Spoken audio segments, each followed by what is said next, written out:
విశ్వాసము దేవుని సంతోషింపజేయును. హెబ్రీయులకు 11:6. విశ్వాసము లేకుండా దేవునికి ఇష్టుడై ఉండుట అసాధ్యము. యేసు ఈ మాట విని ఆశ్చర్యపడి, వెంట వచ్చుచున్న వారిని చూచి, ఇశ్రాయేలులో నెవనికైనను నేనింత విశ్వాసమున్నట్టు చూడలేదని నిశ్చయముగా మీతో చెప్పుచున్నాను. శతాధిపతి యొక్క విశ్వాసము. మత్తయి 8:5-13 వరకు. 5. ఆయన కపెర్నహూములో ప్రవేశించినప్పుడు ఒక శతాధిపతి ఆయన యొద్దకు వచ్చి, 6. ప్రభువా, నా దాసుడు పక్షవాయువుతో మిగుల బాధపడుచు ఇంటిలో పడియున్నాడని చెప్పి ఆయనను వేడుకొనెను. 7. యేసు నేను వచ్చి వాని స్వస్థపరచెదని అతనితో చెప్పగా, 8. ఆ శతాధిపతి, ప్రభువా, నీవు నా ఇంటిలోనికి వచ్చు టకు నేను పాత్రుడను కాను. నీవు మాట మాత్రము సెలవిమ్ము, అప్పుడు నా దాసుడు స్వస్థపరచబడును. 9. నేను కూడా అధికారమునకు లోబడినవాడను. నా చేతి క్రింద సైనికులున్నారు. నేను ఒకని పొమ్మంటే పోవును, ఒకని రమ్మంటే వచ్చును, నా దాసుని ఈ పని చేయుమంటే చేయును అని ఉత్తరమిచ్చెను.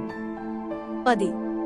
యేసు ఈ మాట విని ఆశ్చర్యపడి, వెంట వచ్చుచున్న వారిని చూచి, ఇశ్రాయేలులో నెవనికైనను నేనింత విశ్వాసమున్నట్టు చూడలేదని నిశ్చయముగా మీతో చెప్పుచున్నాను. 13. అంతటా యేసిక వెళ్ళుము, నీవు విశ్వసించిన ప్రకారము నీకు అవునుగాకని శతాధిపతితో చెప్పెను. ఆ గడియలోనే అతని దాసుడు స్వస్థత నొందెను. యేసుక్రీస్తు ఈ లోకములో ఉన్నప్పుడు తన ఎడల విశ్వాసము కలిగి ఉన్న వారి పట్ల ఇష్టుడై ఉండెను. విశ్వాసము కలిగి ఉన్న ఎడల దేవుడు అద్భుతములను మరియు ఆశ్చర్యక్రియలను చేయుటకు ఆ విశ్వాసము ద్వారములను తెరుస్తుంది. విశ్వాసము లేని ఎడల మనము ఏమీ పొందుకొనలేము. విశ్వాసము దేవుని ఘనపరచును మరియు దేవుడు విశ్వాసమును ఘనపరచును. బైబిలునందు విశ్వాసము కలిగిన వ్యక్తులు దేవుని హస్తముతో చేత చేయబడిన ఎన్నో గొప్ప మరియు అద్భుత కార్యములను చూచియున్నారు. విశ్వాసము మనలను అసాధారణమైన ప్రపంచములోనికి నడిపిస్తుంది. విశ్వాసము దేవుని వైపు చూచును మరియు విశ్వాసము యేసునామములో రోగులను స్వస్థపరచును, దయ్యములను వెళ్ళగొట్టును. పరిశుద్ధాత్మ వరములలో విశ్వాసము తన కార్యమును జరిగించును. విశ్వాసము ఈ లోకమును జయించును. విశ్వాసము అన్ని విషయములపైన ఆధిపత్యము కనపరచును మరియు అడ్డంకులన్నిటినీ జయించును. దేవుని ఆశీర్వాదములను పొందుకొనుటకు, సరిహద్దులు దాటి నూతన ప్రదేశములకు, దేవుని రాజ్యమును విస్తరించుటకు విశ్వాసము నూతన ద్వారములను తెరువును.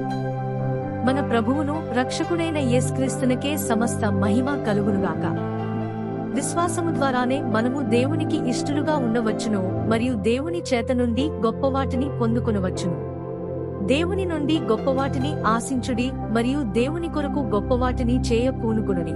విశ్వాసము మరియు ఓర్పు ద్వారా దేవుని వాగ్దానములను స్వతంత్రించుకున్న వారిని అనుకరించుడి. హెబ్రీయులకు 6:11-12. మీరు మందులు కాక విశ్వాసము చేతను ఓర్పు చేతను వాగ్దానములను స్వతంత్రించుకును వారిని పోలి నడుచుకున్నట్లుగా మీలో ప్రతివాడును మీ నిరీక్షణ పరిపూర్ణమగు నిమిత్తము మీరిదివరకు కనుపరచిన ఆసక్తిని తుదమట్టుకు కనుపరచవలనని అపేక్షించుచున్నాము. ప్రతి ఒక్కరూ దేవుడు వాగ్దానము చేసిన ఆశీర్వాదములను అనుభవించాలని కోరుకుంటారు, గాని అందరూ అనుభవించలేరు. విశ్వాసమును మరియు ఓర్పును అభ్యసించు విశ్వాసులు నిశ్చయముగా 100% దేవుని ఆశీర్వాదములను అనుభవించెదరు. హెబ్రీయులకు 6:13-15 వరకు.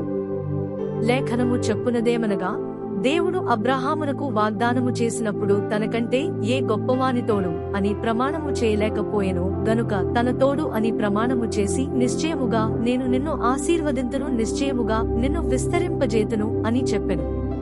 ఆ మాట నమ్మి అతడు ఓర్పుతో సహించి ఆ వాగ్దాన ఫలము పొందెను.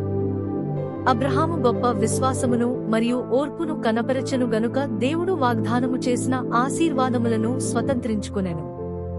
1. స్వదేశమును విడిచి ఒక తెలియని ప్రదేశమునకు వెళ్ళుటకు అబ్రహామును దేవుడు పిలిచెను మరియు అబ్రహాము దేవుని మాటలకు విధేయత చూపి స్వదేశమును విడిచిపెట్టి వెళ్ళెను. 2. నీ భార్య 90 ఏండ్ల వయస్సు కలిగియున్నప్పటికీ ఆమె ద్వారా నీవు కుమారుని కందువని దేవుడు అబ్రహాముతో చెప్పెను. అబ్రహాము నమ్మి ఓర్పుతో ఎదురుచూసెను మరియు దేవుడు నమ్మదగినవాడు గనుక ఆ వాగ్దానమును నెరవేర్చెను. 3. దేవుడు అబ్రహాము కుమారుని బలి కోరగా అబ్రహాము విశ్వాసముతో విధేయత చూపెను గనుక అతని భక్తిని బట్టి ఆశీర్వదింపబడెను. మన జీవితాలలో దేవుడు వాగ్దానము చేసిన ఆశీర్వాదములను చూడాలనుకుంటే మనము కూడా అబ్రహాము యొక్క విశ్వాసమును, విధేయతను మరియు ఓర్పును అనుకరించవలెను. విశ్వాసము మరియు ఓర్పు ద్వారా దేవుని వాగ్దానములను స్వతంత్రించుకున్న వారిని అనుకరించుడి. పరిశుద్ధాత్ముడు మనకు సహాయము చేయునుగాక.